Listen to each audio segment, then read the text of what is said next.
नमस्कार, पॉलिटिकल पंचायत देख रहे हैं आप। आपके साथ मैं हूं हिंगलाज दान। आज हम आपको राजस्थान की राजनीति से जुड़ा एक रोचक तथ्य बताने जा रहे हैं, लेकिन वो तथ्य बताएं उससे पहले एक और जानकारी कि ये तथ्य हमें पॉलिटिकल पंचायत के दर्शक परिवार से जुड़े एक व्यक्ति ने शेयर किए हैं। हालांकि वो एक राजनीतिक पार्टी के संगठन से जुड़े हुए संगठन के पदाधिकारी हैं, लिहाजा वो नहीं चाहते कि उनका नाम सार्वजनिक किया जाए। लेकिन अगर आप भी चाहते हैं और आपके पास राजस्थान की राजनीति से जुड़ा कोई रोचक तथ्य है तो हमें हमारी मेल आईडी info@politicalpanchayat पर साझा जरूर कीजिएगा। अगर तथ्यात्मक तौर पर सही हुई तो आपके नाम के साथ हम उसे दर्शकों के साथ भी साझा करेंगे। ये तथ्य ये है कि पिछले 30 सालों में 1993 से लेकर के अब तक राजस्थान में जो विधानसभा के चुनाव हुए और उस चुनाव में सबसे ज्यादा अंतर से जिसने चुनाव जीता वो अगली बार चुनाव जीत भी नहीं पाया। सिर्फ मार्जिन ही कम नहीं हुआ, वो चुनाव भी पूरी तरह से हार गए। सबसे पहले 1993 से शुरू करेंगे। 1993, 1998, 2003, 2008, 2013 और 2018 छह चुनावों के आंकड़े हम आपको बताएंगे। 1993 में जो विधानसभा के चुनाव हुए उसमें सबसे बड़ी जीत थी जयपुर की किशनपोल विधानसभा से, जहां रामेश्वर भारद्वाज चुनाव जीते थे 38,024 वोटों से। लेकिन अगले चुनाव में 1998 में वो कांग्रेस के महेश जोशी से 22,271 वोटों से चुनाव हार गए। 1998 की विधानसभा चुनाव हुए, उसमें सबसे ज्यादा वोटों से चुनाव जीते थे भगवान सहाय सैनी चौमू से। लेकिन उसके बाद जब 2003 के विधानसभा चुनाव हुए तो रामलाल शर्मा से वो 4,294 वोटों से हार गए।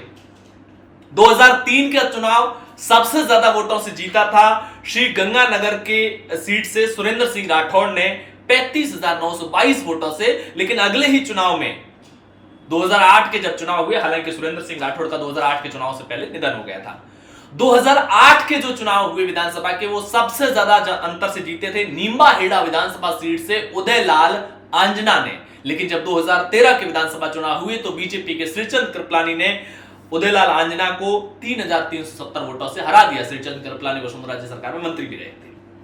2013 के विधानसभा चुनाव हुए तो जयपुर की सांगानेर विधानसभा से घनश्याम तिवारी सबसे ज्यादा वोटों से अंतर से चुनाव जीतने वाले प्रत्याशी थे। लेकिन जो अगले चुनाव हुए 2018 में, तब तक वो बीजेपी छोड़ करके अलग जा चुके थे, भारत वाहिनी पार्टी बना चुके थे। भारत वाहिनी पार्टी के तौर पर टिकट पर चुनावी मैदान में थे और अशोक लाहोटी को बीजेपी ने टिकट दिया और अशोक लाहोटी यहां से चुनाव जीत गए। घनश्याम तिवारी की जमानत जब्त हुई। वो घनश्याम तिवारी जो 2013 के अंदर 63,350 वोटों से जीते थे, उनकी 2018 में न सिर्फ हारे बल्कि जमानत जब्त हो गई। 2018 में सबसे ज्यादा वोटों से चुनाव जीते थे भीलवाड़ा की शाहपुरा विधानसभा सीट से कैलाश मेघवाल, 74,542 वोटों से चुनाव जीते।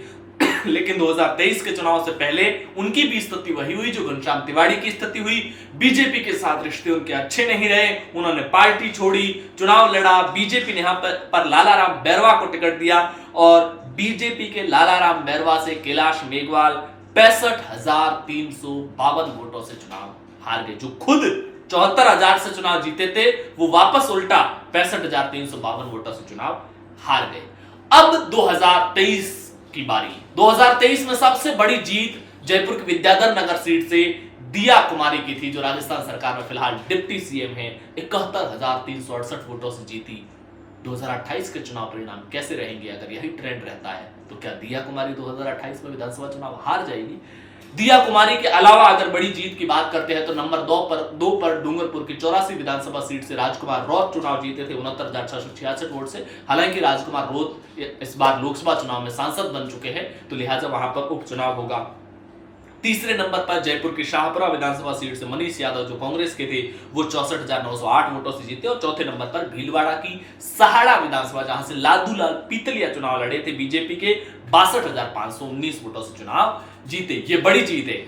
हालांकि आपके साथ में जो इस बार के चुनावों की सबसे छोटी जीत है वो भी शेयर करना चाहूंगा। सबसे छोटी जीत राजस्थान में इस बार के विधानसभा चुनाव में जयपुर की कोटपुतली विधानसभा से, जहां से बीजेपी के हंसराज पटेल महज 321 वोटों से चुनाव जीते हैं। दूसरे नंबर पर अलवर के कठुमर विधानसभा से रमेश खींची बीजेपी के 409 वोटों से चुनाव जीते हैं। इसके बाद तीसरे नंबर पर झुंझुनू की उदयपुर वाटी विधानसभा से भगवान राम सैनी 419 वोटों से चुनाव जीते हैं, कांग्रेस के प्रत्याशी थे। भीलवाड़ा की जहाजपुर जो कि गोपीचंद मीना 580 वोटों से चुनाव जीते, वहां पर बीजेपी के कांग्रेस के धीरज गुर्जर को हराया। हनुमानगढ़ की नौहर विधानसभा सीट से अमित चाचाण लगातार वो चुनाव जीते, पिछली बार भी एमएलए थे, लेकिन इस बार जीत का मार्जिन बहुत छोटा 895 वोटों का रहा कांग्रेस के अमित चाचाण का। ये 5 सबसे छोटी जीत थी राजस्थान की, लेकिन जिसकी शुरुआत हमने जो पॉलिटिकल पंचायत के हमारे दर्शक परिवार से जुड़े एक व्यक्ति ने हमारे साथ जो जानकारी साझा की कि 1993 के बाद से राजस्थान में जितने भी विधानसभा चुनाव हुए हैं, जिस चुनाव में जिस प्रत्याशी ने सबसे ज्यादा वोटों के साथ जीत हासिल की, वो अगले चुनाव में जीत करके वापस विधानसभा नहीं पहुंचा। ये ट्रेंड 1993, 1998, 2003, 2008, 2013 और 2018 में लगातार 2023 तक कायम रहा। अब 2023 में बड़ी जीत हासिल करने वाली दिया कुमारी का 2028 में विधानसभा में फिर से पहुंचेगी, ये देखने वाली बात होगी। आपके पास राजस्थान की राजनीति से जुड़े या किसी नेता से जुड़े ऐसे ही कोई रोचक तथ्य हो तो हमें हमारी मेल आईडी info@politicalpanchayat पर साझा जरूर कीजिएगा। हम आपके नाम के साथ दर्शकों से साझा करेंगे वो जानकारी। हालांकि अगर आप अपना नाम छिपा कर रखना चाहते हैं तो वो भी साथ में लिख करके भेज दें। पॉलिटिकल पंचायत पर ऐसे ही रोचक तथ्य और पॉलिटिकल एनालिसिस देखने के लिए चैनल को सब्सक्राइब जरूर कीजिए। वीडियो पसंद आए हो तो लाइक और शेयर जरूर कीजिएगा। शुक्रिया।